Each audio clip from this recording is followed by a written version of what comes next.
Sorry I'm a few minutes late. Just had to get my kids to bed. So, um, let me know if everything sounds okay. Let me know if the audio's all right. I'm using a new microphone today. So, just let me know in the chat section if the audio's working okay. Hopefully, it is picking up everything all right. Trying out new things here with OBS. So, give me a thumbs up if the audio is good. So we will let everyone kind of roll in here, and then we'll get going. Hello, Future Baseball. Aaron, what's going on? Matt G, what's up? All right, audio sounds great. That's good. Joe, what's going on? Dan, what's up? Mike G. Had a Cookie Monster a couple days ago, and my stomach still hurts from it. So, all right. So Marv15 coming in with the super chat. Hey, check this out. I want to see if this works. I got this new super chat thing going on here. Every time someone super chats, I'm going to try it, and I'm going to do a bunch of different ones. Let's try this one first. Tell me how it sounds. Hopefully, it works. The ball hit high and deep. Check. Yes.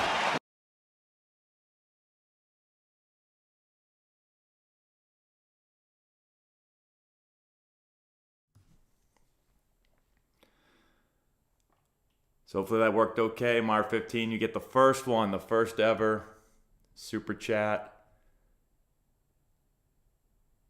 with our new little, I don't know what you want to call it there, graphic there. So I had my Sunday diarrhea, then got baseball cards. Sounds like a beautiful Sunday, Mar15. Thank you so much for the super chat.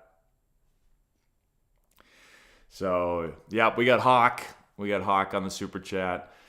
So I plan on making a bunch of different ones of those using different people, and Hawk got the first one. So let's start up with some questions here. And anytime I see a super chat get thrown up there, you're gonna get a little Hawk call. You can put it on the board. Yes. How to stay efficiently on plane, like getting into slot, side of shoulder. So there's a lot of different things that kind of go into that. I think it starts with getting into a good loaded position. So we talk about getting our rear leg loaded and getting what I would call pulled back. So just getting, let me go this way, like your top arm behind your hand. And then you want to feel like as your leg starts to turn, you're going to start to work your upper body back. And when I say back, I don't mean like you're going like this, but I just mean it's not going to go forward like this. And you're going to start to turn your barrel back. So you're going to start to get palm up, palm down. And that's going to get your barrel to come from the inside. Posture plays a role in it. You've got to have good posture. So there's a lot of different things. Okay, hold on one sec. This thing is driving me nuts right here. Future baseball. Let me see how I go about putting them in timeout. Yeah, we'll put them in timeout because I can only see someone write hi so many times. So hopefully that makes sense. A lot of things go into it. Check out our YouTube channel. I got tons of videos that talk about bat path. Henry got up to 64 miles an hour today with blast motion. Congratulations. Come on, Matt, got to start earning some of that money. I'm trying for talent. Yeah, so I actually had this talk with one of our teams at practice yesterday. You know, typically at young ages, everybody wants to play short. We have a ton of shortstops. We actually have a ton of catchers on our 11-year-old team this year, but we have a ton of shortstops. You know, typically at younger levels, the best players play shortstop, or at least play in the middle of the diamond, but a lot of times it's shortstop. Even sometimes they're left-handed. So how we do it is I try to figure out where everyone wants to play, but that doesn't mean you're going to play there.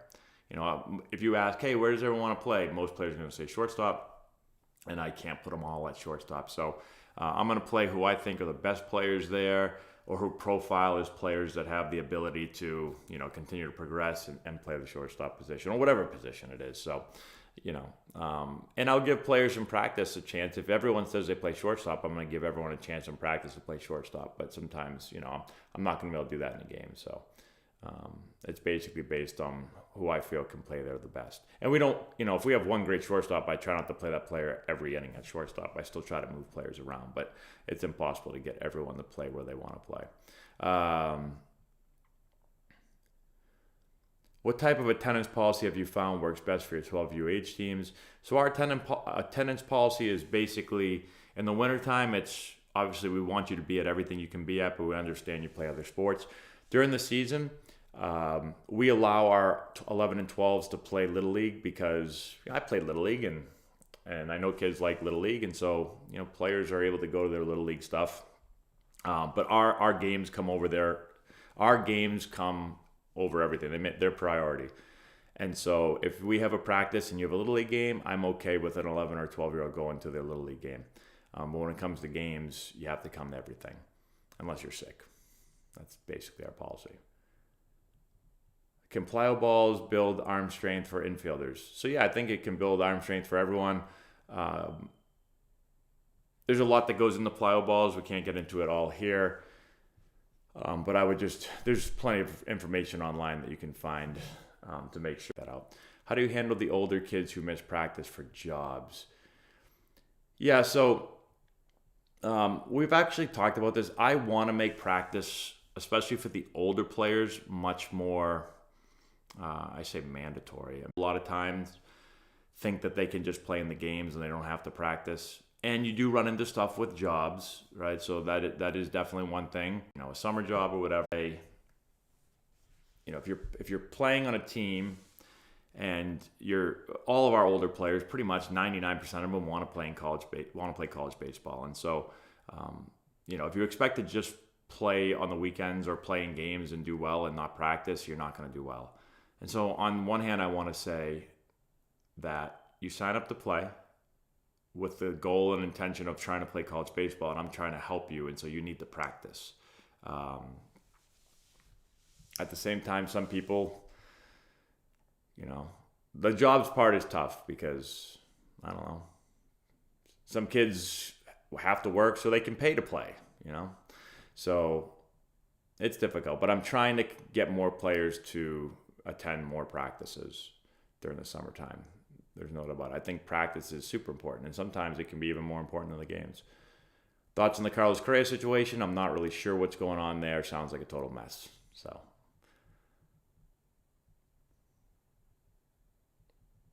yeah, I don't know where Bauer's going to end up. I heard people on TV, I was watching something a few days ago, said they don't think he'll play anywhere this year. I don't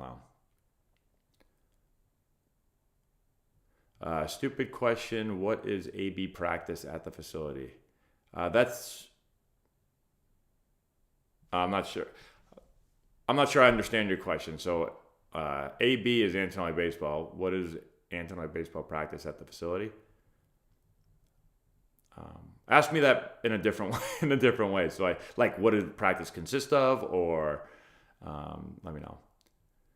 At what age do you recommend beginning to focus in on a single sport?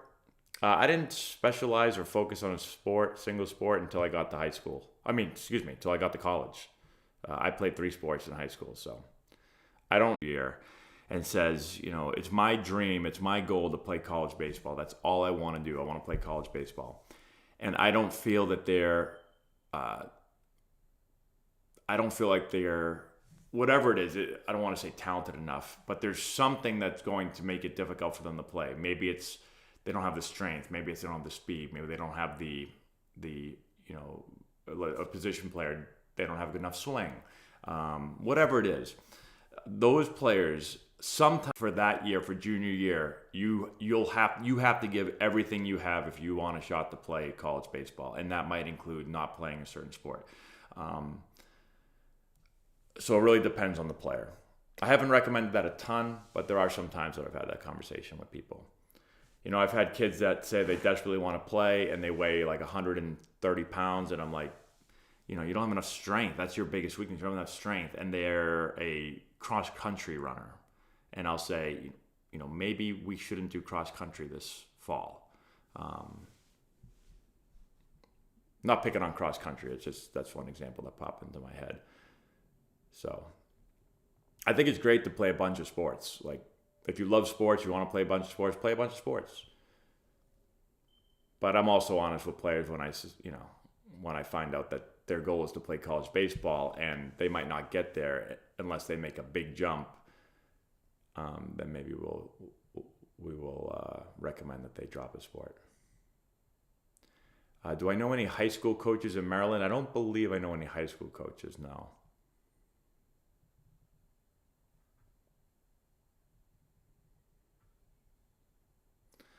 Hey, what's up, Matt92 Machine? Yeah, the Bears got the number 1 pick in the draft. Let's go. In some ways, that's great. In some ways, it means you're the worst team in the league. But I can't talk much because I'm a Patriots fan, and I had to watch what I watched today and what I watched for most of the season.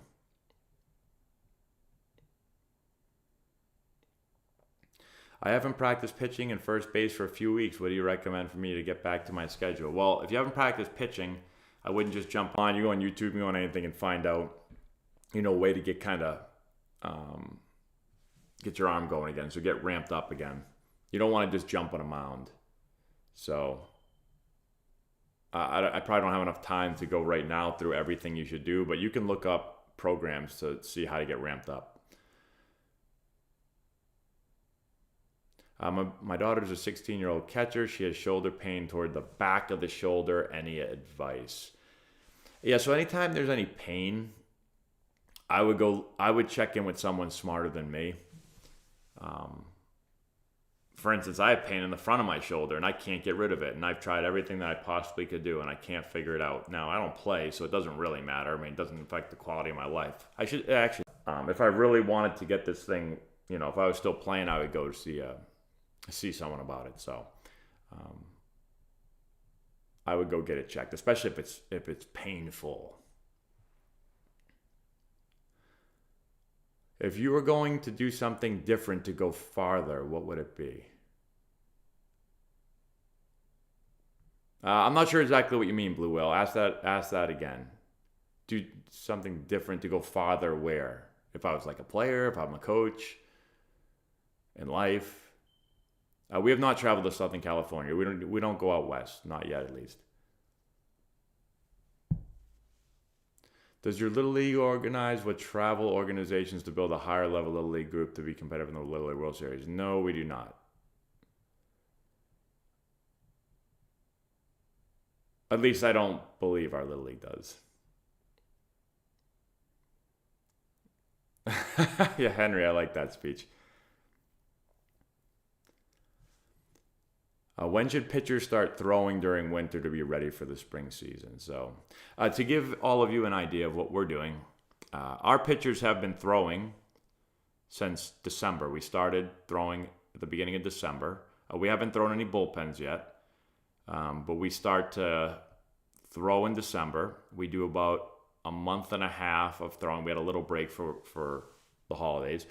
Our first bullpens will be towards the end of January, so another few weeks, and we'll begin throwing bullpens then.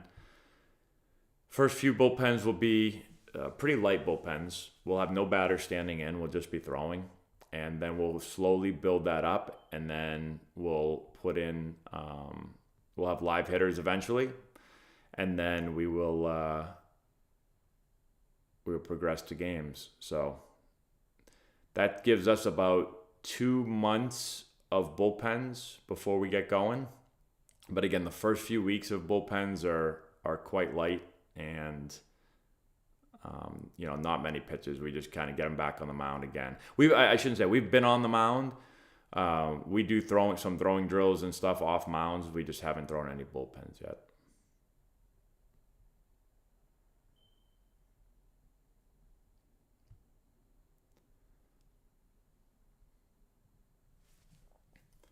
If everyone could give this video a like, that would be awesome. We've got 51 people in here right now. We're gonna try to get over 100 people. Last week when we did this, we had over 100 at one point. So,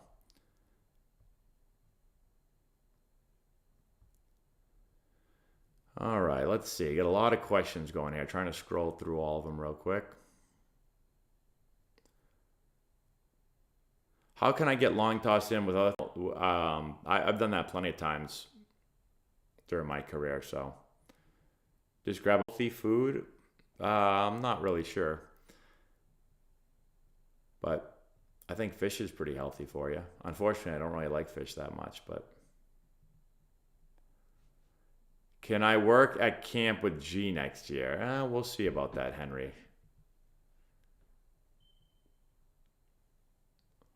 What is my opinion of baseball academy boarding schools like IMG and Combine? So I don't know enough about them. I mean, I know what they are. I also know they're very expensive. At least I know IMG is. So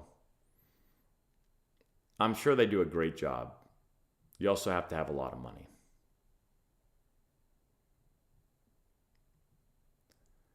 You're welcome, Anderson. Thanks for hanging out. Is future baseball back riding high 1,000 more times again? If they are, we're just going to have to. Yeah. You know what that means? That means they got to go bye-bye. Okay, so they've gone bye-bye.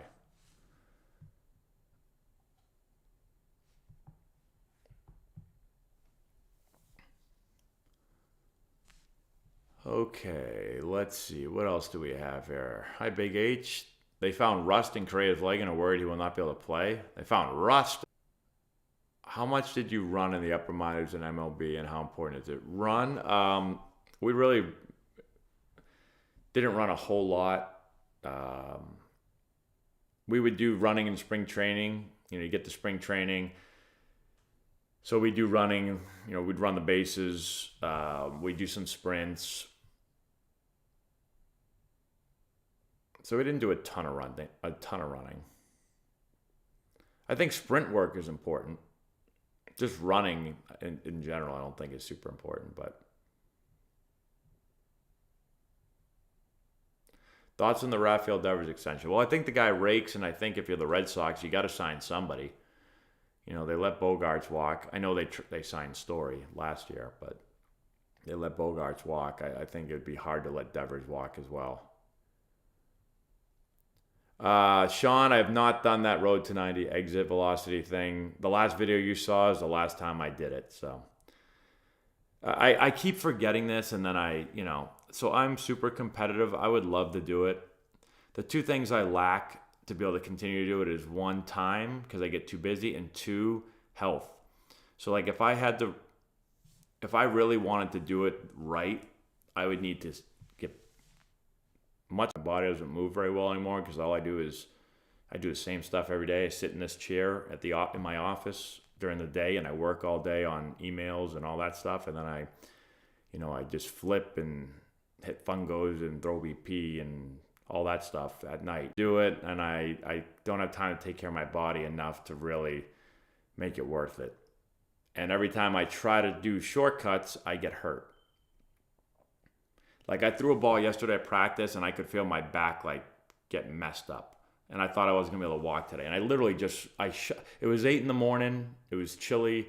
I did 2 shuffles, and I threw a ball into a net, and I felt my back and then it hurt bad for the rest of the day. So, can I go through the right hitting approach? So, hitting approach depends on a whole lot of things. I actually have, I've been working on this for quite a while, 10 years, I guess you could say, but been working on it in more detail lately. I'm going to come out with, so we have 2 courses right now. We have a swing course, building the elite swing, and I have a fielding course. And I'm coming out next with a hitting course, which is all based around approach, mental mindset, routines. It breaks down exactly what you should do basically from the time you get to the field until you leave, how to study pitchers, so like giving players a game plan of what they can do. I don't know how many hours of footage I have. I have lots of hours of footage. So, and it talks about building an approach based on your strengths, building an approach based on the pitcher and the pitcher's tendencies and their strengths and all the different ways you can build an approach. But to give you the simplest approach possible without knowing without knowing the pitcher, without knowing anything, it's get a good fastball to hit, middle chunk of the plate, and try to hit it big part of the field. So left center gap to right center gap. That's like the simplest approach you could possibly ever have, and I would start there.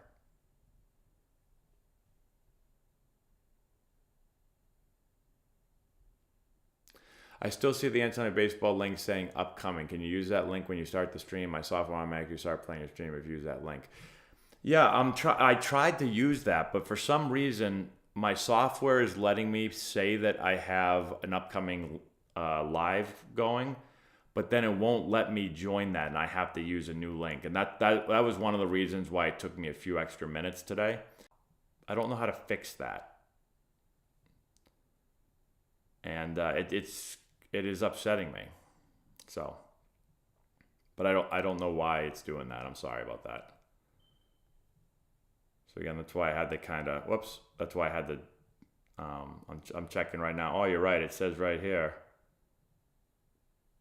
It says upcoming. And I don't know why it says upcoming like that. And I can't get it down. So I'm sorry about that. Hey, John, what's going on? Your daughter's going for slap tear surgery this week. Well, I wish her luck. That is a tough injury.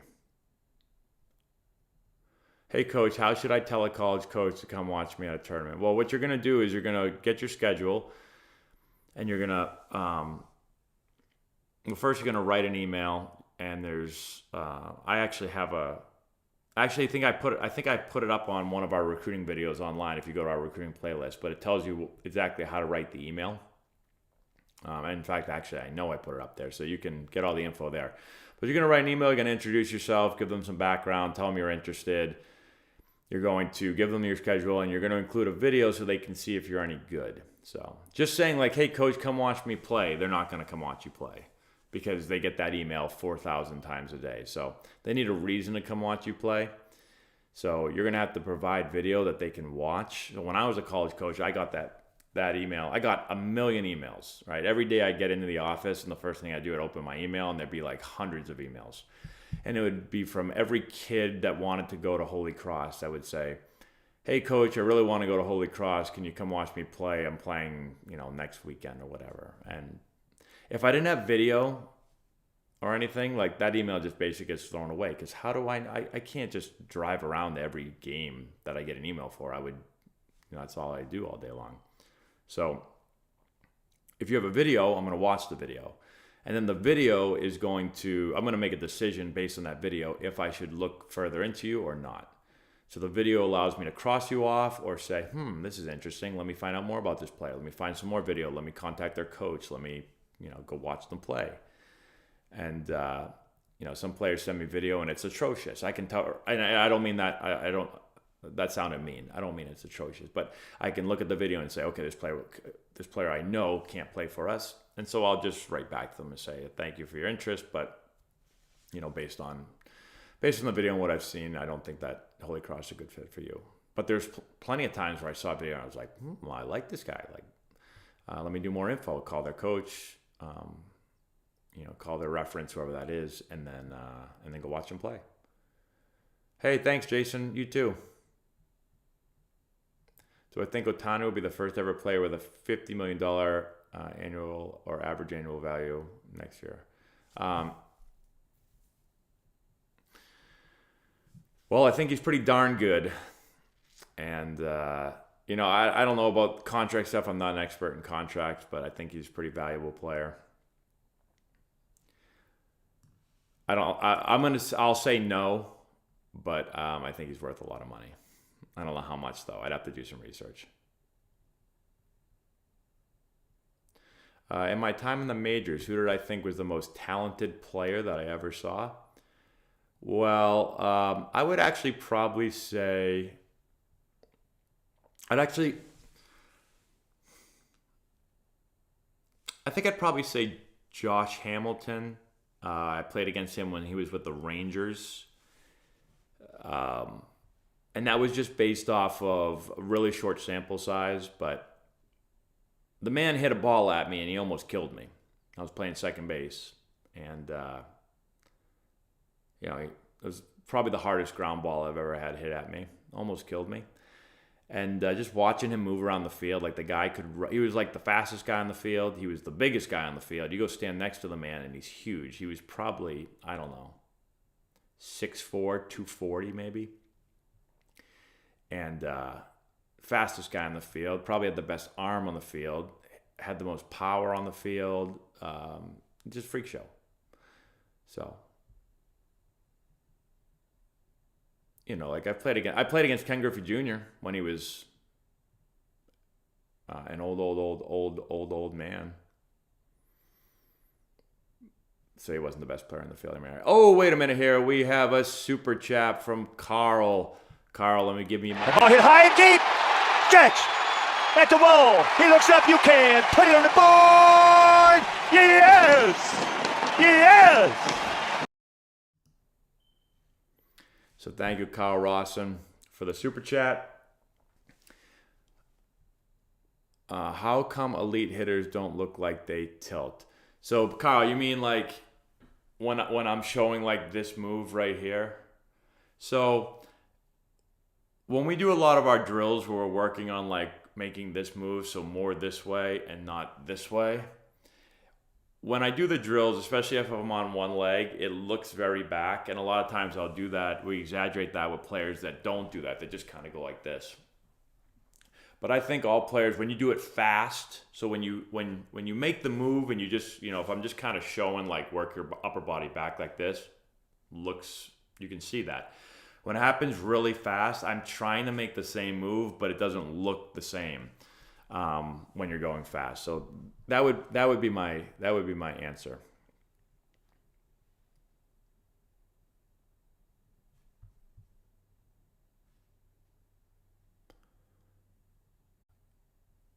Charles, so when I say better than Griffey was an old guy. Like, I didn't see Griffey in his prime. I'm just saying what I saw on the field, not like who I've, you know, like Ken Griffey Jr. is one of the greatest players of all time. And I actually played against him when he was still really, really good. So obviously he was a great player, but great player. But the tools of Josh Hamilton like blow Albert Pujols' total tools away, because he can run, he could throw, you know, he could field. Albert could rake.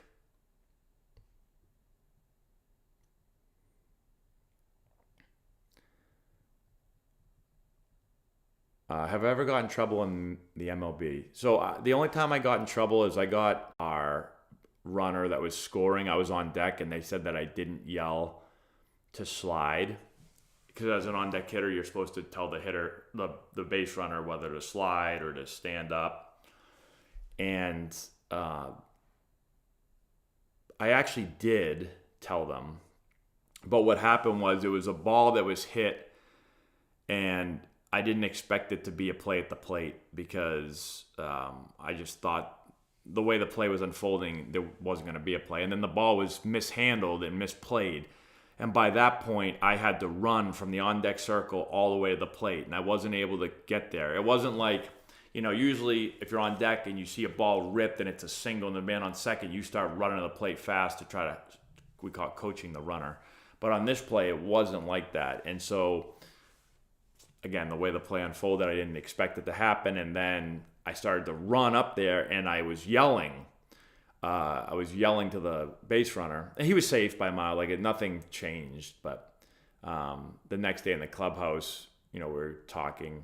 Buddy Black was talking, and one of the veteran players stood up, and he was, and so everyone turned to me, and I was super young. I was like 23, and if it was today, I would have been like, actually, this is what happened. But it was like a 40-year-old veteran that had been in the big leagues for like 15 years, and it was me who'd been, you know, playing for 10 minutes. So I just didn't know what to say. I didn't defend myself at all. I was just like, okay, well.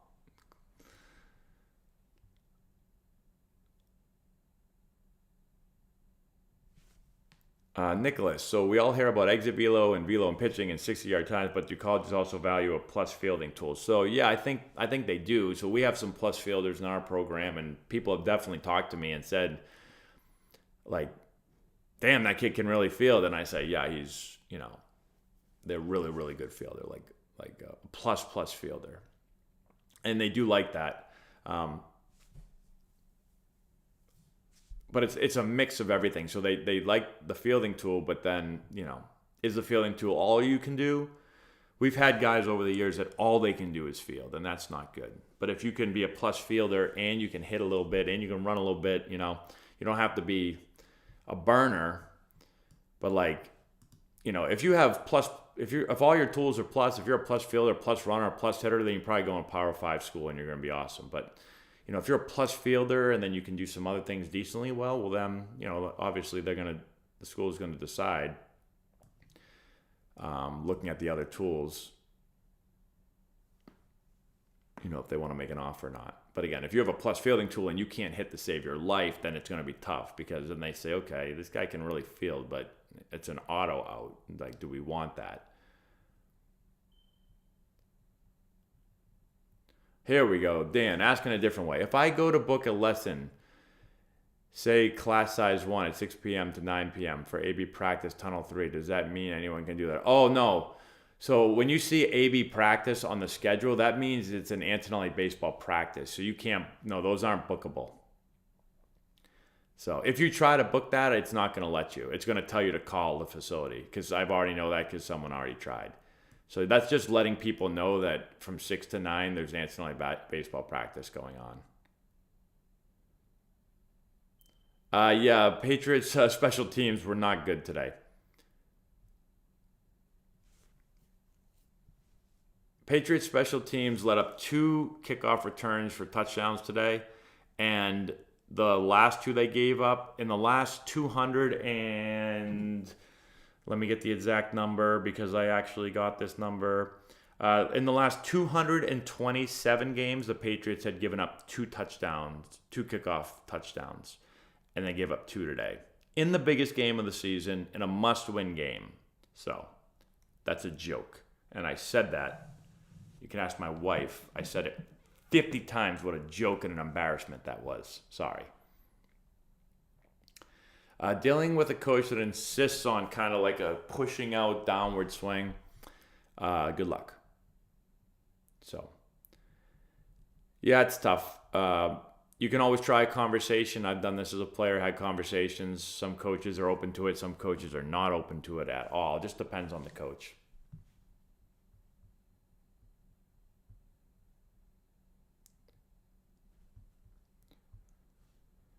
Oh, let's see. All right, so, man, there's a lot of questions in there for everyone. I appreciate all these questions. If everyone can give the video a thumbs up again, that would be great. Or a like, whatever you want to call it. Let's see how many people we have in here right now. I think we have about 60 people watching. Let's see. 72 people watching. Awesome. We're going to get to 100 tonight.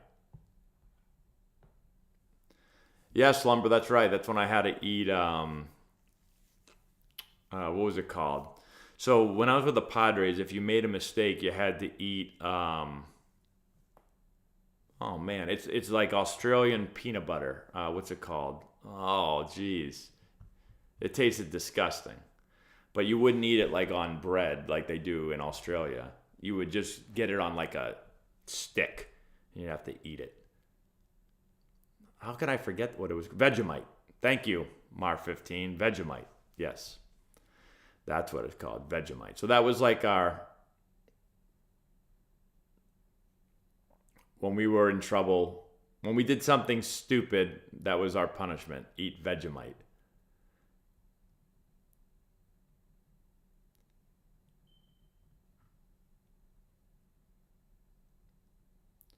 Nomar before his wrist injury. So I played against Nomar at the end of his career, so I didn't get to see him when he was really, really good. My rookie year was like his basically almost last year. The Louisville Atlas bat, so I haven't used that bat yet. I've seen it, but I haven't used it, so. And I haven't actually had a player use it yet. How do you coach parents to let the coaches coach? Well, it just depends. So I've talked to parents before. I've sent emails out to parents about allowing the coaches to coach. I've had the teams I've played for have actually been pretty good about doing it, about not trying to coach. We did have an example 2 years ago where I got upset because I was telling players how to lead a certain way. I never usually have to deal with this, but I did this one game in particular. I was telling our players how to lead a certain way, and someone's family member was screaming from the stands how to take it. They wanted them to take a bigger lead, and I was trying to coach, and the voice was so loud that, like, you know, because when I coach young kids, like our 11-year-old team, our 12-year, and really any team, you know, I coach third base, and we have different things that I'll say to the runner, right? So if I say you're good, you can take another. If I say, you know, careful or easy, that means basically the shortstop or someone is preparing for a pick. If I say back, that means go back. And I know where I want every runner. I mean, we teach our runners how far to lead off the bases. So, you know, I told I told all of our players how far to go. And this family member just kept screaming to get off the bag. Get off, get off. And the runner was like, didn't know what to do. Do I get off? Do I not get off? And I kind of had enough of that. So I had to let them know to stop. And they didn't do it anymore.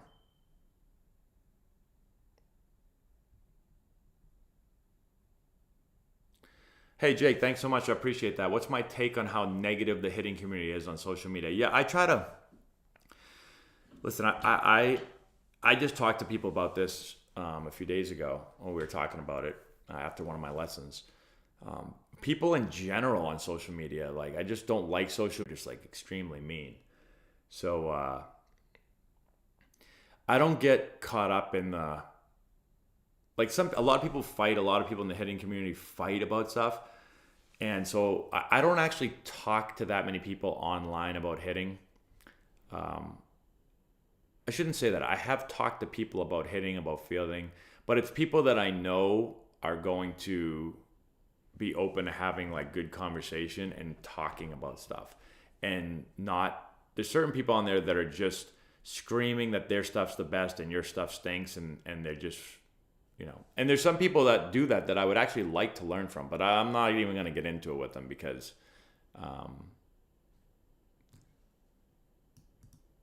I just don't want to talk to them.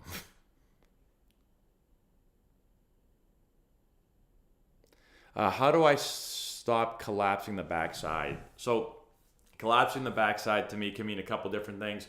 I see people collapse the backside. Their rear arm gets forward too far, so then their barrel drops. So that could be considered. You might think that's collapsing your backside. I also think some players get stacked too far back, and so when they start to go, they get stuck way back here. So there's two different...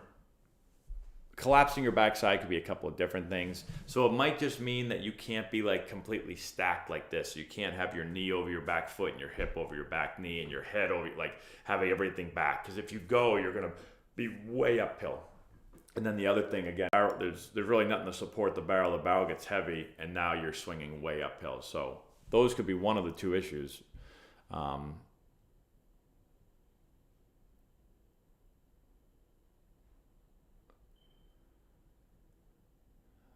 Okay. Tips on throwing a curveball on 12U or 13U. Yeah, so, I mean, just like a basic curveball, I don't think it's too crazy. So when I throw a curveball, like, I basically I'm almost setting my wrist like you're going to like chop something, like a karate chop. You don't have to try to flick your wrist or do any of this stuff. You just kind of like set your wrist like you're going to karate chop something. You're going to try to get I try to get like my middle finger to the front of the ball like this. So, but I'm not twisting like this. I'm just karate chopping, and my fingers get to the front of the ball like that. And I usually have a seam on this middle finger, and I have the seam on my thumb. And I can just make that motion right there.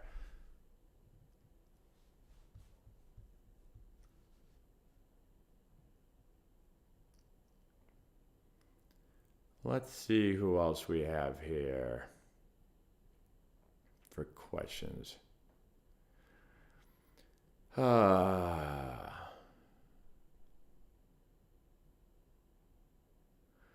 My son's first game's at the end of March. How many weeks of throwing to strengthen his arm before he moves into pitching off the mound? So I talked a little bit about this earlier.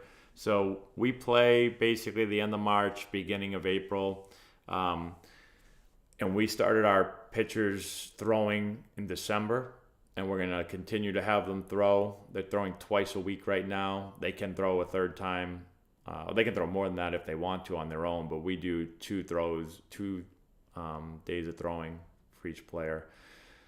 And we'll get on the bullpens at the very end of January. We'll start our bullpens then. We'll slowly kind of ramp them up with their bullpens. And then they'll probably throw, after ramping up for a little bit, they'll probably end up throwing about 4 to 5 different weeks facing hitters. And then they'll start real games. We have a super chat, I believe. Hold on one sec. Mar15's back, and he's got to get my hawk call. The ball hit high and deep. Stretch. At the wall. He looks up. You can put it on the board. Yes. Yes. All right, Mar15, thank you so much for the super chat. What is the protocol when a player farts and disrupts practice? Do you make them run sprints? I actually don't, Mar. I just usually yell at them. Had a player fart today at practice and just asked why they had to do that when I was walking in that area. But didn't make them run for that. Let's see. Should I be throwing a curveball at 12U? So we have some 12Us that throw curveballs. We have some 11Us that throw curveballs. I think if you throw it properly, then we allow our players to throw curveballs. I'd be careful that if I notice a pitcher is consistently wanting to throw curveball after curveball after curveball, then I put an end to that. But I think you're okay to throw it at 12U.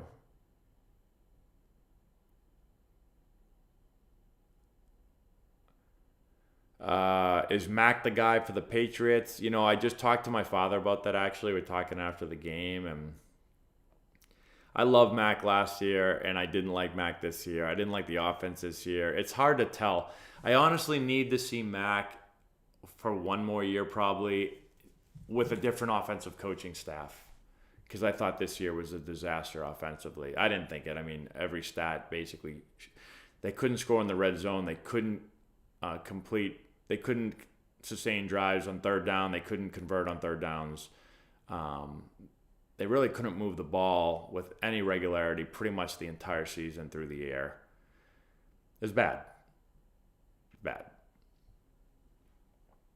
To have a defense as Patriots probably have a top 10 defense. They have one of the best coaches, if not the best coach to ever coach. And you go 8-9. To me, that's bad. I would say unacceptable. So that's my thoughts on it. There's a lot of issues on offense, and I think they got to get fixed.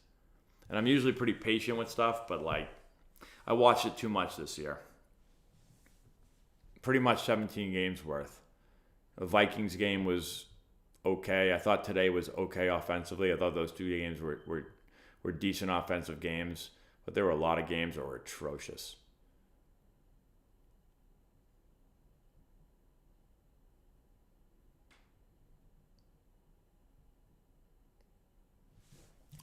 Let's see. Coach Rich has a question. Maddie, I'm coaching 14U this year, and I've always believed in everyone playing and batting to this point. The process has successful on our 14-year-old team too. So we utilize. Here's our basic rule. We play a doubleheader. Our games are doubleheaders. Everybody's going to start at least one game of the doubleheader. That's the basic rule. So that gives every player at least 50% playing time. And then from there, it's up to the coach. but we don't really have any coaches that just play you 50% of the time. So the way I do it is we don't do equal playing time, but I utilize extra hitters. I utilize DHs. We don't hit 9. I usually hit 10 or 11 in a game. There's going to be some players that are on the bench, but I believe in the same philosophy as you. We're here to develop the kids. They got to play at the same time. They're not all going to play the same time at the same amount. So, we've lost games where I could have made switches that probably prevented us from losing, but I said no because I want the player to play, because I want them to get better and develop. Some people get mad at that, but that's just... again, if the player is doing things that showed me they don't want to play, right? They don't want to listen, they don't want to pay attention, they don't want to play hard, they don't want to come to practice, they don't want to put the work in, that stuff, then, those players will play less also. Patriots need special teams, offensive coordinator, and quarterback coach for next year. Yes, you can throw in offensive line as well, but I agree with you. Special teams was bad this year. Bad. Especially for a team that stresses special teams. Offensive play calling, I thought, was bad. Quarterback play was clearly not good, and offensive line play was not good either. So I think the entire offensive staff, needs to be reworked, in my opinion.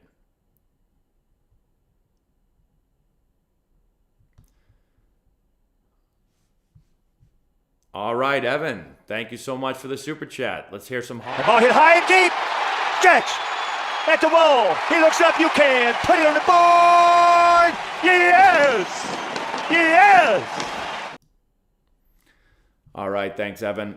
Are there unwritten rules in venting your rage in the dugout with a bat and nearby equipment? So there's not really any rules. When I played in Single A in Fort Wayne, we had an old bike, stationary bike in the corner of the shower, and there was a bat in there, and so when people got mad, you could go in there and you could take the bat and you could beat the ever-living hell out of the bike. I've seen people smash things in dugouts. I've seen people take bats and chuck them. I've seen people smash helmet racks. I've seen people... I saw a player that I thought literally was going to bite his glove off. He had his glove in his mouth and he was trying to rip his glove into shreds. I've seen everything. There's really no unwritten rules. I think the rule is basically don't hurt some other player. If you come in and throw something and hit somebody, someone's going to get pissed at you. So, but other than that, everyone gets mad. I think if you're a player that's constantly doing it, someone's probably going to talk to you. Also probably depends on your stature as a player. If you're, an all-star, if you're a great player, you probably got a little more leeway. If you're some young... That, when I got to the major leagues, it wasn't about the way I acted after an out. It was actually, I told this story before, I hit a ground ball in the hole, and I thought it was a hit, and Troy Tulowitzki backhanded it and made a jump throw. And so I was running down the line, and then all of a sudden, usually I get a hit on that, and then all of a sudden, I see him fielding the ball and jump throwing, and I'm like, oh no, this is when Troy Tulowitzki was a stud, and I was like, he's going to throw me out, and I beat it out. So I beat it out, and I very naturally, I just beat it out and went safe. I was excited. I was running hard. I was safe. The umpire goes, safe. So I got back to first base, and our first base coach came over. He's like, don't do that. We don't do that at this level. And I was like, okay, sorry. I'm excited that I got a hit. I don't get many of them.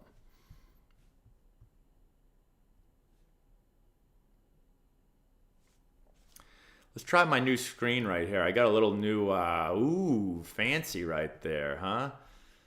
Yeah, I'll throw this one up here for a second.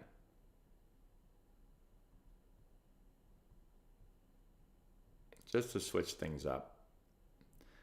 Yeah, I know, Evan, that poor stationary bike thing got the hell beaten out of it. I was actually someone that never when I got out, I never really wanted to like break things. I just got really sad. That was like my reaction. The only time I shouldn't say the only time I got pissed. The most mad actually I've ever, and it was my junior year, and I was projected to get drafted probably in the first round, and I was having a really, really good year. And I had a tendonitis, and we were talking earlier about shoulder injuries. So I had tendonitis in my shoulder, and it was so painful to throw, so painful, to the point where I couldn't throw. I could not reach first base from third base. And so I told my coach that I couldn't play third, and I asked it basically if I could get a day to DH. And I never missed a game in my college career. I played in every game from my freshman year, first game of the year, to my junior year. I got drafted. I never missed a game. I played with a hamstring that was like a disaster. I just freaking taped it up and I hobbled around. Like, I always played. And I just told my coach, I said, like, I can't throw. I can't physically throw the ball. Can I get a DH day? And he said, no, you're playing third. So I was kind of pissed. And so I was mad because I knew I wasn't going to throw the ball across the infield. And I was also mad because selfishly, I was trying to get drafted, and I knew that I was going to look horrible. Like, I knew that my arm was going to look... Now, they were going to see it and say something's wrong with him. Maybe that would cause me from getting drafted too. So I got a ball early in the game, and I fielded the ball at third, and I threw to first, and I'm not kidding you, the ball bounced right around the pitcher's mound. And then it like 3-hopped to the first baseman, and the guy's safe. And I was pissed. And I came in a dugout, and I took my glove, and I Gronk spiked it into the dugout floor. And then I ran, and I kicked it as hard as I could. And and our assistant coach is just standing, like, looking out at the field. And the glove, I kicked this glove, and the glove hits the coach in the side of the face about as hard as a glove could hit somebody. And I went from so pissed to being like, oh my God, I just killed a man, and I'm so sorry that I just did that. And I ran over to him and to apologize. And he like whipped his head around, and he said, he said, like, what the hell are you doing, you idiot? I'll say it nicer. But he also said, but I like that you're pissed off. I like that. But I'm really mad that you just kicked me as hard as you could in the side of the head. So that was the only time I really like tried to break anything or throw anything or anything like that. Other than that, I just get sad. A lot of times during my pro career, I'd get out and I would just come and I'd sit down like I am right now. I'd sit there and I'd go, why did I choose this as a profession? Why do I put myself through this every day of my life? I've had a lot of those discussions with myself. Thanks, Hayden. I hope you're doing well also. A skills competition week. Well, that'd be kind of cool. I mean, I like the All-Star game. We could have a little skills competition. You know, maybe like some type of running competition. We could see who's the fastest guy. Excuse me. You could do a throwing competition. Maybe a throwing to see how hard they throw, but also maybe like target thing. See who can hit targets. In Japan, I think they have like a bunting competition people go crazy for, but... do I consider pitchers true athletes? Depends what level you're talking about. If it's a high level, no, they stink. If it's a younger level, yeah, they're good athletes.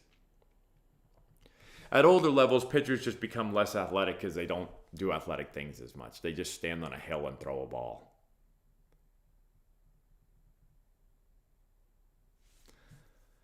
What advice can you give to starting a travel ball organization? Overcharge, charge right on the number, how often do you practice, etc. Yeah, Max, so there's a lot that goes into it. I'll give you how we started. So we actually were priced probably one of the cheaper programs when we first started. I didn't want to overcharge because we didn't have any players. We didn't have any demand. So you don't have any players or demand, you can't really overcharge. Then you definitely won't get any. So we undercharge, over deliver. That was my strategy. I didn't really say that, but that's kind of how I thought about it. We charged not as much, and we're gonna make everybody want to play with us because we're gonna do a better job. And then teams like really, really quickly. And then we started to raise our price because we were making no money. One part about travel baseball is I always say that I do it because I love coaching baseball, and I make decisions. I try to make decisions based on baseball and not on business. And then if you do that, the business will do well. Well, the business has to do well because it is a business, and there's bills to pay. There's lots of bills to pay, actually. Here's a news flash. If you want to make a lot of money, doing a travel baseball program, it probably isn't the way to go, because it costs a ton of money to run a program, and you don't actually make much money at all off of travel baseball. So we had to raise our prices, because if we didn't, there would be no more teams, because we weren't charging enough money. And so we ended up, now we charge basically, I would say we probably charge what pretty much most teams charge. So that would be my strategy. Keep under 200 of them. So always like, I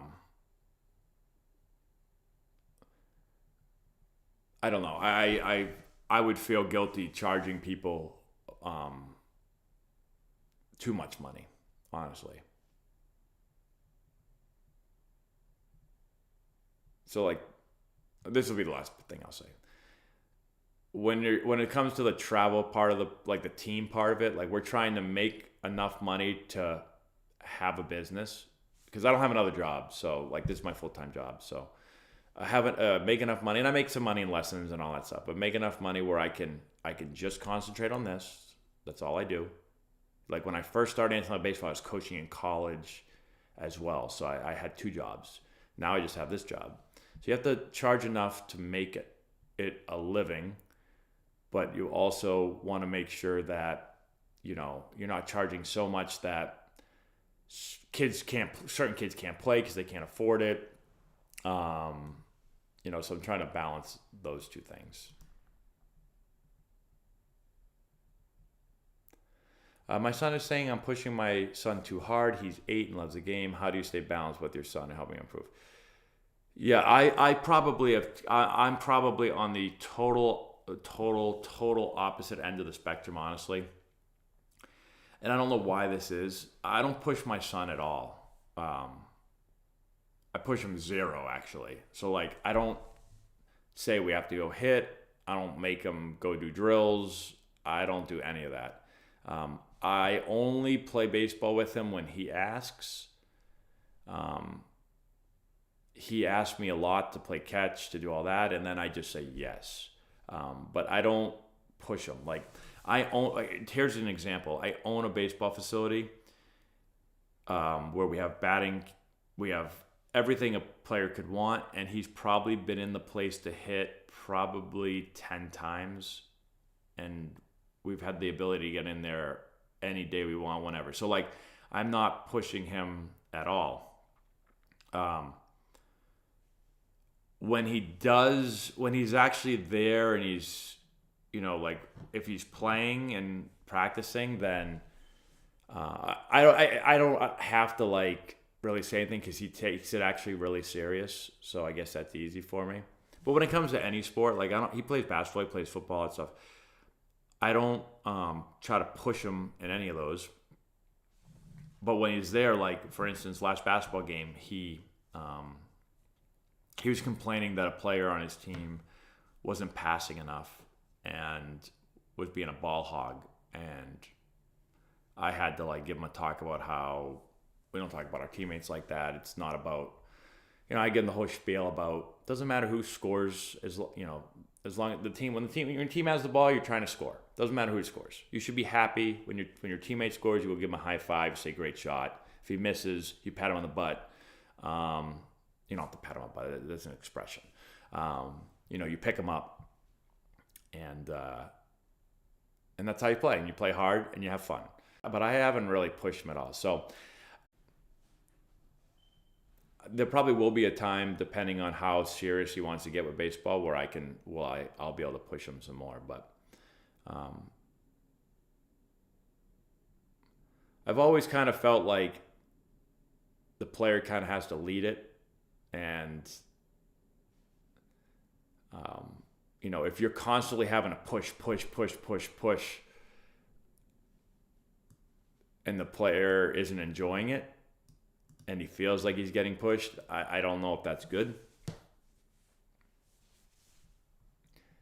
So, I don't know if that helped at all. Probably didn't help at all.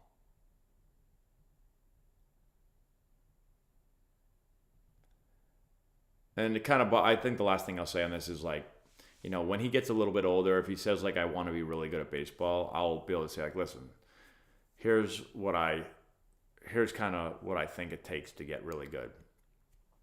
And, I'll give you all that info, and I'll help you as much as as much as you want. I can push you as hard as you want to get pushed. Because like for me, I never really had to get pushed because I really wanted to be good.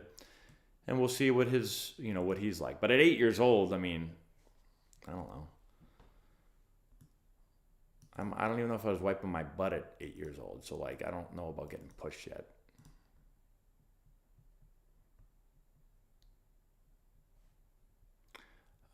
Let's see, what else?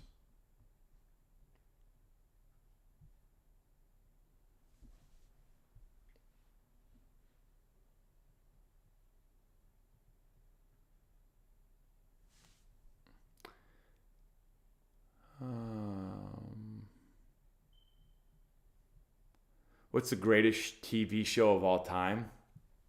Oh, man, that's tough. Breaking Bad was a great show.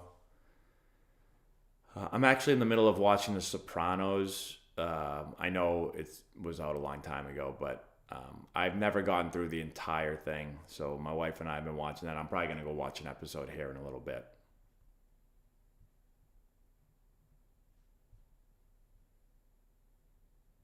Yeah, my son is definitely he is really into it, So that's why I really don't have to push him that much, but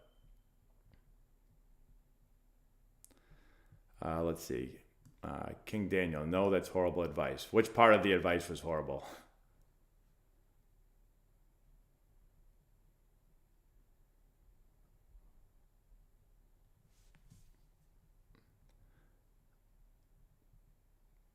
Uh-oh, we've got a super chat. The ball hit high and deep. Stretch. At the wall. He looks up. You can put it on the board. Yes. Yes. Okay, so 1, 2, thank you so much for the super chat. Realistically, how much does work ethic matter? Meaning, for example, would working harder on your skills and body have made you better in pros? Yeah, so work ethic is extremely important. So I always thought that I had a really good work ethic, but I think there's no doubt about, like, I look at it now today, and I've said this before, like, especially early in my career, my fielding is what kept me. I mean, I know this because my coach told me. In 2007, like, I hit awesome, and defensively I'd switch. And, that I was going to get called up that year in 2007, but I didn't because my defense wasn't ready. And then I got called up in 2008. I should have, if I could like go in a time machine and go back again, I would literally have hired someone to basically hit me 1,000 ground balls a day. That's what I should have done. I should have taken so many ground balls that I was the best defender in the league. And I didn't do that. So I only took the ground balls that the coaches hit me during practice. And,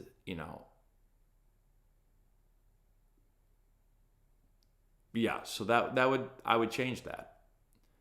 I would have taken more of the Kobe Bryant approach, where he talked about, how he'd get up super early and do 2 hours of workout, and then he would go eat, and then he would come back to the gym and do it again, and then he'd go eat, and then he'd come back and do it again. Like, he'd have like 4, 5, 6 workouts in a day. Like, I should have just been a madman about it,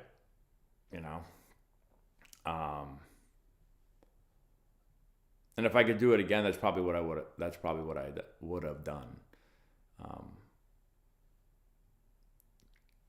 So that there was no excuse of being like, well, he's not ready defensively. Of course I am.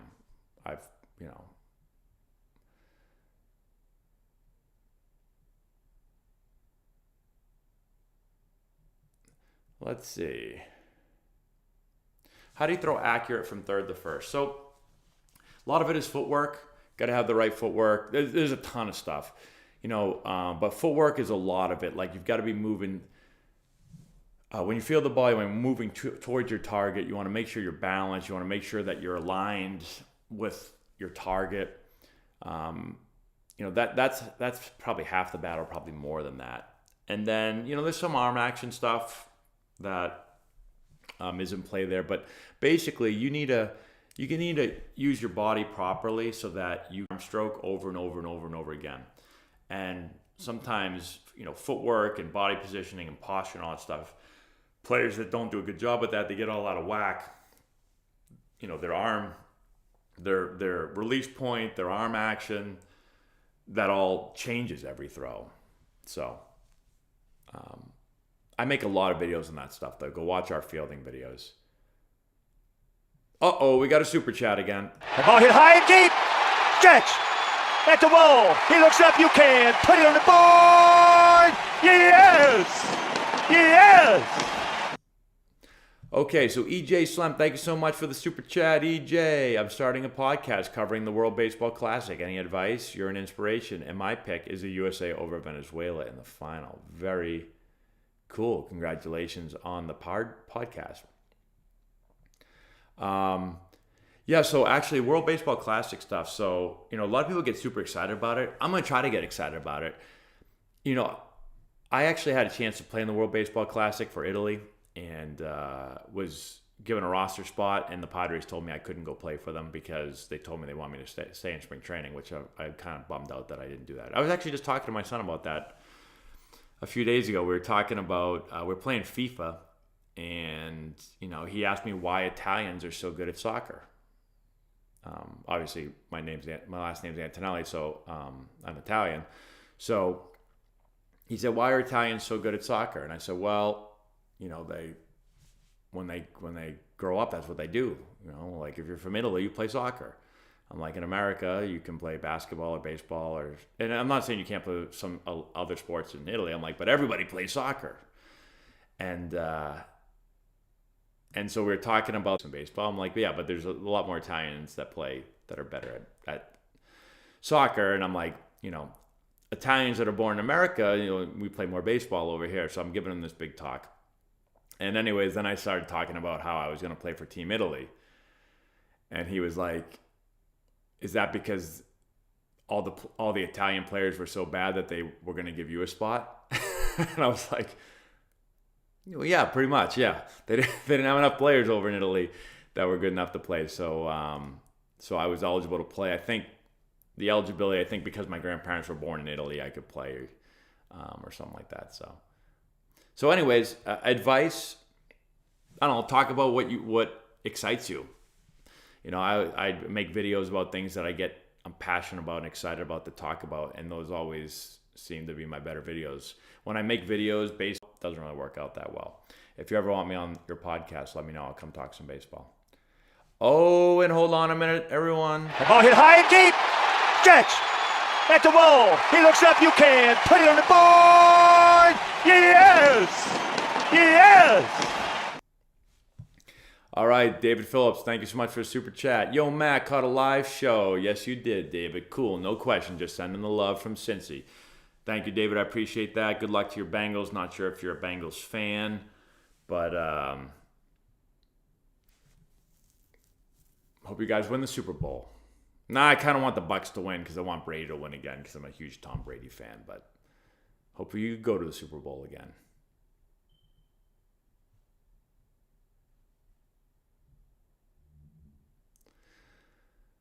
Let's see. Speaking of work ethic, what do you think yours was like at age 8 or 12 years old? Do you have video analysis?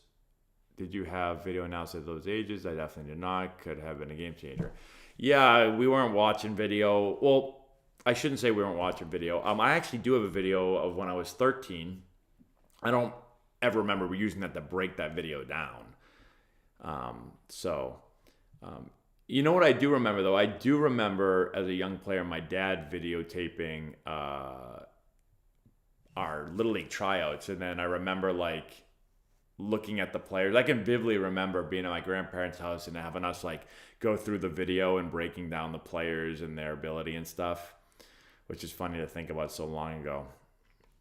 But, yeah, I never looked at myself really on video to learn back then. So what was my work ethic like? I think I had a pretty good work ethic. I've always really like taken a lot of pride in sports and being a good athlete. And, I think that was like my thing. I made videos about this. That was kind of my thing when I was younger. I wasn't good at a whole lot of other stuff, but I was good at sports. So, I liked the fact that I was good at it. And, I've told this also a bunch of times. You've seen my videos, like, when everyone gets teased as kids, right? Like, so, whether you can call it bullying, teasing, whatever. People make fun of you. I would always, if someone made fun of me for something, I would always, for some reason, the way my brain worked, I'd be like, yeah, maybe I have XYZ, whatever you're making fun of me for, but, if you pitch against me next baseball game, I'm going to hit a home run off you. Or if we play football in the backyard, I'm going to run you over and score a touchdown. So that's the way I always thought. And then, here comes Laura. Laura's coming down. I need to build one of these scenes out for when there's a Laura sighting. And we can, I'll make one of those. That way anytime she walks by, we can play it real quick.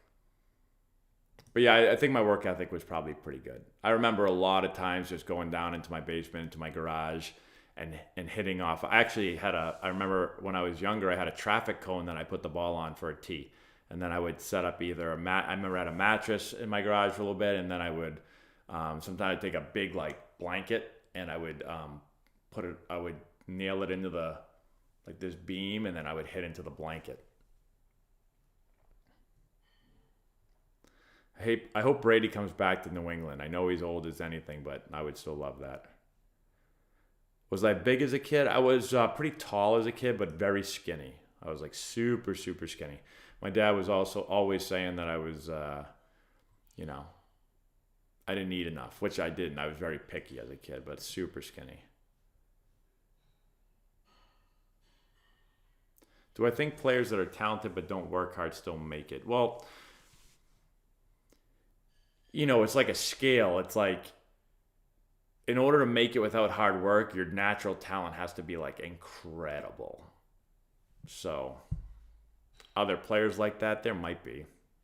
But, the more talent you have, the less hard you have to work. The less talent you have, the more hard you have to work. And then it just depends on that talent scale where you lie to basically determine how hard you have to work. And when you get the really great players, usually those are players that are super talented with super great work ethics. And when you combine those two things, then they are awesome. Oh man, Tommy Gun coming in with the $10 super chat. Thank you, Tommy Gun. The ball hit high and deep. Catch at the wall. He looks up. You can put it on the board. Yes. Yes. All right. So Tommy Gun, thank you so much for the super chat. Glad to catch this live. Me too. Thanks for hanging out. Just started coaching an 8U travel ball team. Your vids and John at You Go Pro helped me break down mechanics to an 8-year-old level, and I got great feedback. Props for the help. Yeah, John Mann at You Go Pro. Me and John were teammates. I've made a lot of videos with John. He does a great job down in Florida. Usually when I'm down in Florida visiting, my wife's dad lives down there. Usually stop by John's place, make some videos.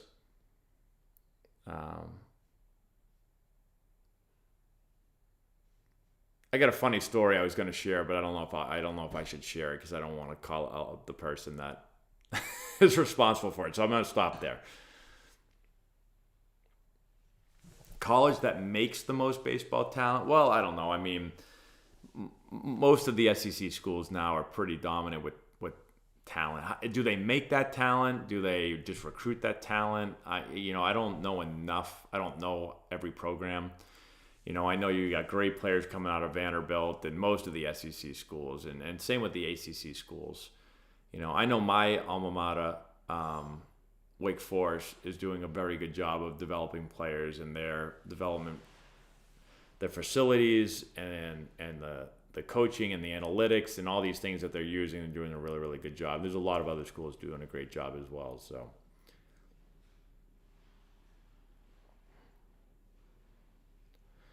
Seeing a lot more left-handed hitters. When do you think we'll see an MLB left-handed catcher? I don't know if we'll ever see one, honestly. I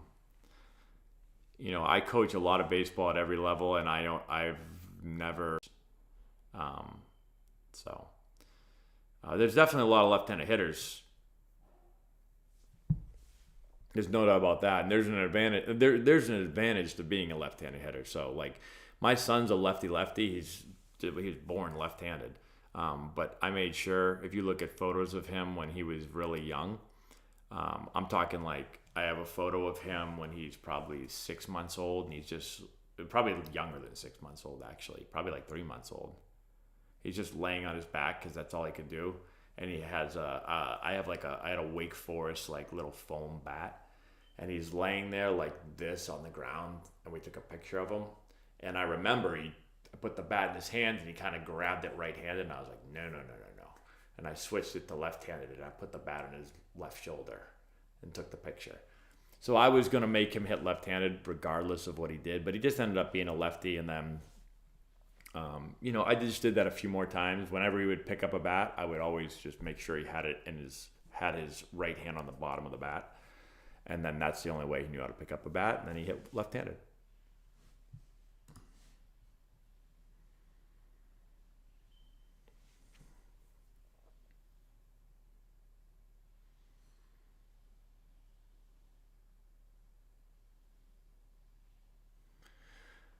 Let's see, what else we have for questions here.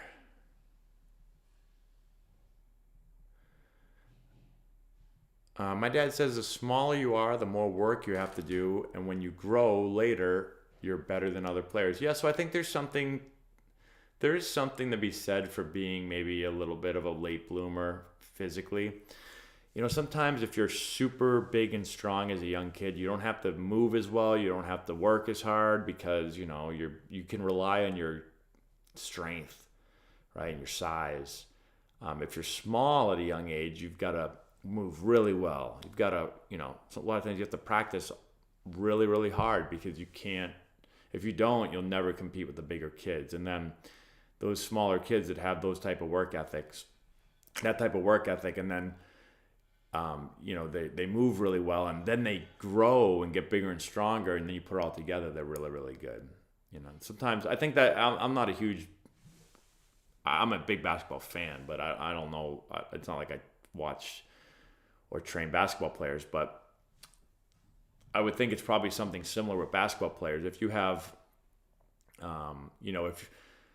if you're a smaller kid early and you play more guard positions, you handle the ball more, you have to shoot more, and then all of a sudden you grow later and you have this big growth spurt, and now you have these guard skills and guard shooting ability, and now all of a sudden you get big and tall and long.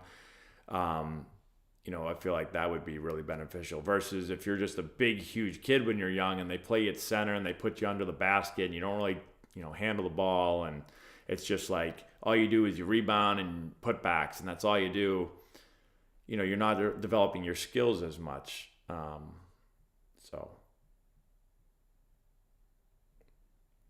Do I think VR hitting is the future? Well, I think there's definitely the training possibilities are going to be pretty cool. So yeah, I do think there's a lot to that. It'll be interesting where it goes over the next few years. Do I think projectability is a big part of what college coaches look at? Yeah, definitely. I think it is all projectability. Well, not all of it. I mean, there's some high school kids, you go watch Max Clark play. Like, I don't really have to project him if I'm a college coach. You can play for me right now, Max. So he's so good he could step on a college field and be really, really good right now. Pros are going to try to project him because, from where he is in high school to where he has to go as a pro player, there's a big jump there. So you're projecting.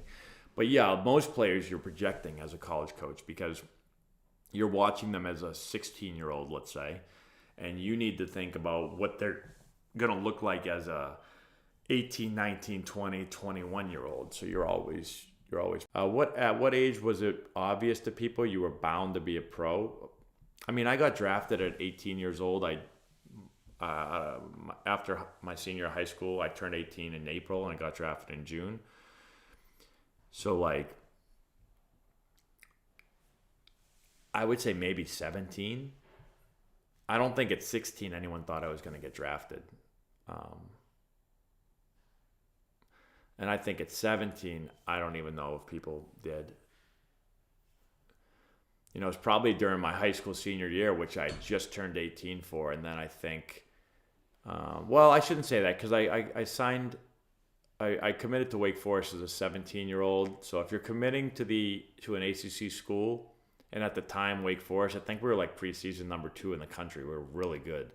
So I'm sure that meant that I had a good chance to get drafted.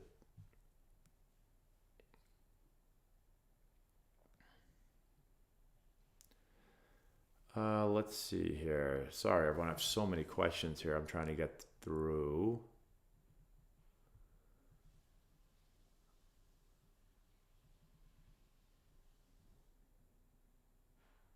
What advice do I have for someone that got cut from their high school team and is embarrassed and nervous to try it again in the spring? My advice is, who cares what other people think? So you have two options. You can not try out and not play anymore, or you can try out and maybe do really well and make the team, and maybe do terrible and people say, oh, he's no good, and who really cares? That's my thought.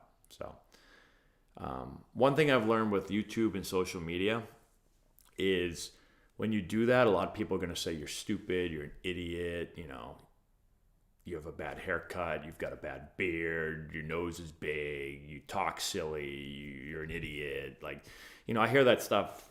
We got, on YouTube, I think 205,000 subscribers or something. So it's a lot of people watching our videos. We got 100 and something thousand on Instagram. We're getting lots of views every day, hundreds of thousands of views with all the social media combined. With that comes a lot of good talk and then a lot of negative talk. But if I was nervous or embarrassed that people were going to make fun of me or say something mean to me, then I wouldn't have any of these things that I had. So I just say, who cares? Hopefully that's good advice. On Christmas, yeah, I like some seafood. I'm not a huge fish guy. Last night, for instance, I had shrimp, I had lobster, I had mussels, I had what else did I have? No, those were the three things I had last night for dinner. I like calamari, so I like seafood. I'm not a big fish fan.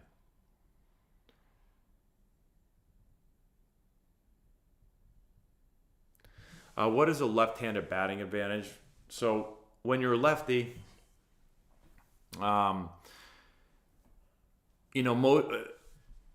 ball's going to be moving into you a little bit more. So breaking balls are going to be moving into you versus away from you. And I know changeups are going to move a little bit away from you, but you're going to face mostly right-handed hitters.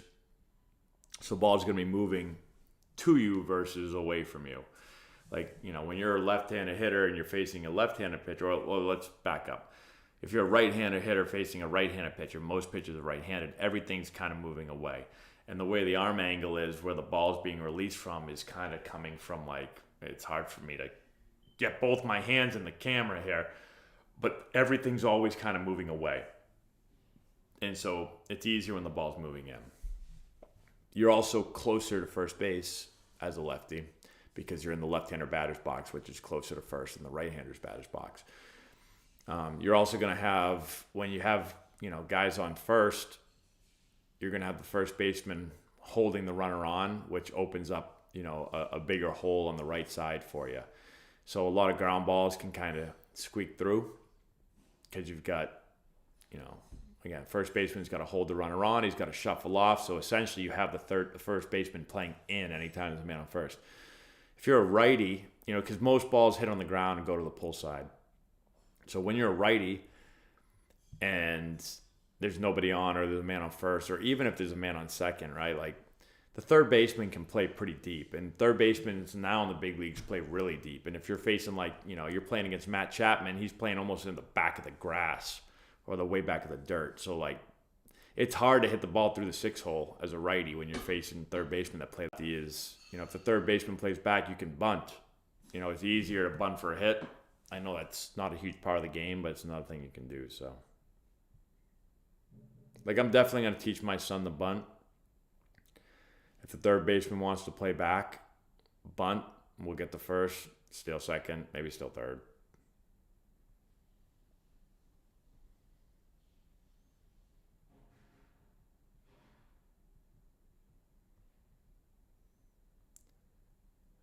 Best workouts for 7-year-olds. Workouts as in baseball workouts or other workouts. Baseball workouts, all I do with my son's 8 now, but when he was 7, we just play catch.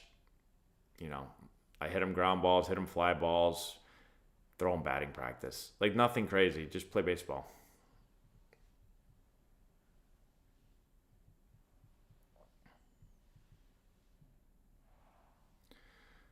Venom, well, I wish you the best of luck. The good thing about baseball is you don't have to be born supernaturally talented. And you can it's an acquired, most sports I guess are acquired skills, but you can play baseball without being super, super talented. You just have to really work hard and you can acquire the skill. Because it is such a hard game to play that if you really work hard, you're going to be better than players that aren't going to. So, whereas in maybe football, it's a little different. If you can't run, if you're small and can't run, it's going to be tough. You can work really hard at the game, but it's going to be really hard to play.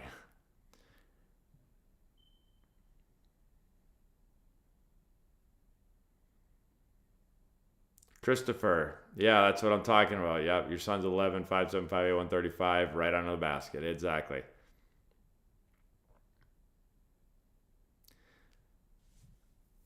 I can think about a lot of kids. I just think about when I was growing up, right? Those kids that grew early, and same thing, they just play them under the basket.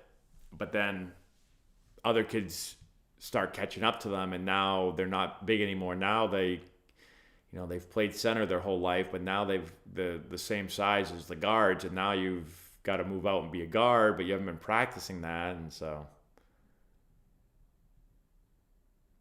Do I still follow Wake Forest sports? I follow baseball. I don't really follow any other sports from Wake Forest, but I follow baseball.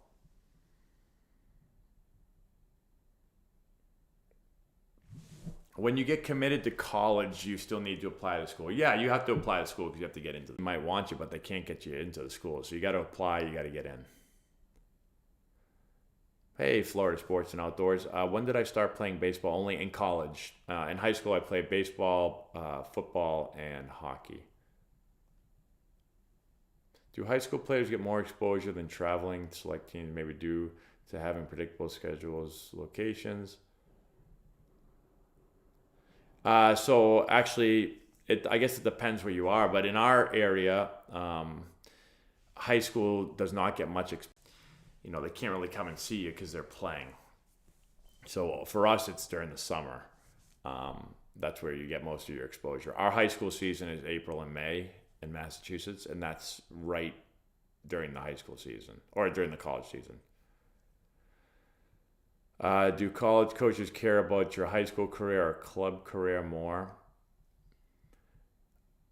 To be honest, stats and stuff don't really matter a whole lot because the level of competition you're playing against has such a huge influence on your stats. So, they care about how you look when you play. Like they're gonna look at you and they're gonna grade out your tools and they're gonna grade out your at bats, and not so much if you get a hit or not, but like what pitches are you swinging at? Do you have bat speed? You know, are you swinging and missing? Are you making contact? How hard are you hitting the ball? You know, what's your mechanics look like? Like those type of things as a hitter.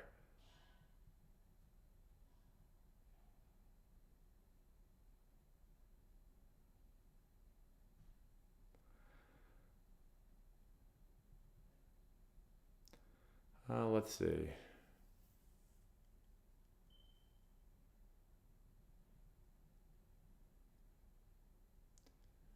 Jake, yeah, so applying to schools, you want to have better grades. Yeah, so better grades won't technically get you more athletic scholarship, but it could get you financial aid. It could get you academic scholarship. And a lot of schools will be able to give you more money based on, you know, if the higher SAT score you have or the higher GPA, they might be able to offer you more money from a academic standpoint. How did your life change socially after committing to Wake Forest and being a pro player? Zero. My life didn't change.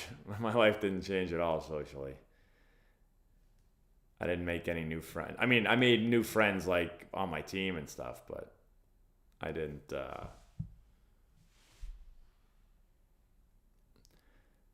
I had, you know, it's funny when I got drafted.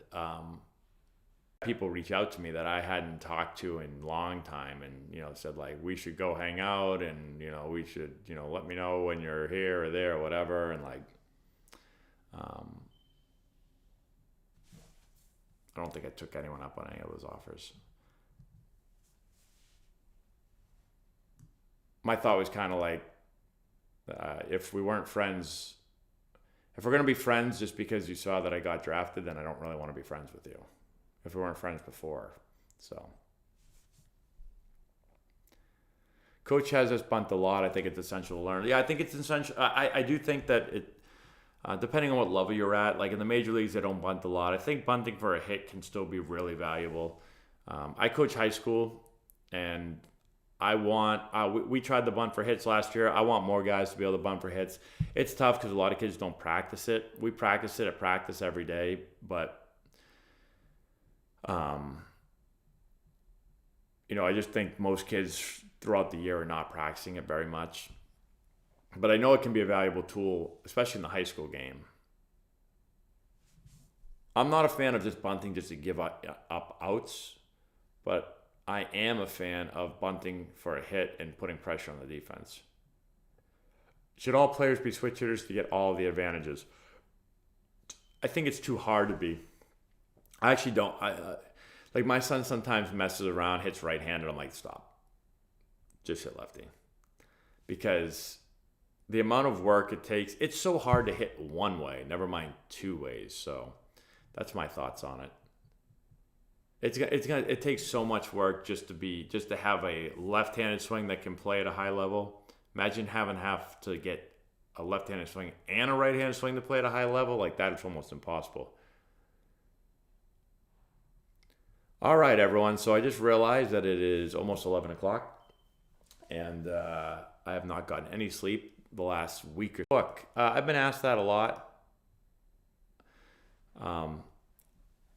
I don't know what the book would be about. I have so many videos of different stories and stuff. And make a book if that would be valuable to people. You know, I've given out so much baseball advice. I don't know if the book would, you know, would it be redundant just giving out the same advice that I've given out for so many years on all my videos? I'm not sure. So yeah, I'm coming out right now. Are we watching The Sopranos? Okay.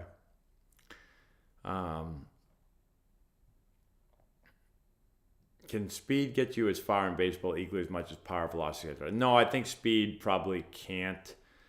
You can't steal first, unfortunately. So you got to be able to hit. Again, speed. If you can really run, then people will. You know, I know players that can really run but can't really hit great. You know, but they can defend and they can run and they can be valuable, but in the end, like, I don't know. I'm not sure I would take a risk on players just because they can run. I want them to be able to hit.